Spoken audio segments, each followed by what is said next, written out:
श्रीललितादेव्यै नमः। श्रीललितासहस्रनामस्तोत्रम् ध्यानम्।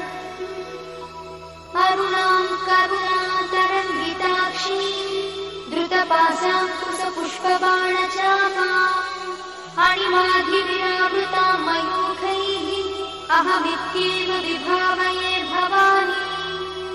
ध्यायेत् पद्मासनस्थां विकसितवदनां पद्मपत्रायताक्षी हेमाभां पीतवस्त्रां करकलितलसद्देव पद्माम्बराङ्गी सर्वालङ्कारयुक्तां सततमभयदां भक्तनम्रां भवानी।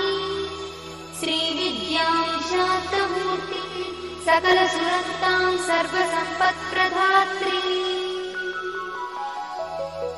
श्रीमाता श्रीमहाराज्ञी श्रीमत्सिंहासनेश्वरी चिदग्निकुण्डसम्भूता देवकार्यसमुद्यता उद्यद्भानुसहस्राभा चतुर्बाहुसमन्विता रागस्वरूपपाषाढ्या क्रोधाकाराङ्कुशोज्ज्वला मनोरूपेक्षुकोदण्डा पञ्चतन्मात्रसायका निजागुणप्रभापूरमज्जद्ब्रह्माण्डमण्डला चम्पकाशोकपुन्नागसौगन्धिकलसत्कचा कुरुविन्दमणिश्रेणी कनत्कोटीरमण्डिता अष्टमी चन्द्रविभ्राजगणिकस्थलशोभिता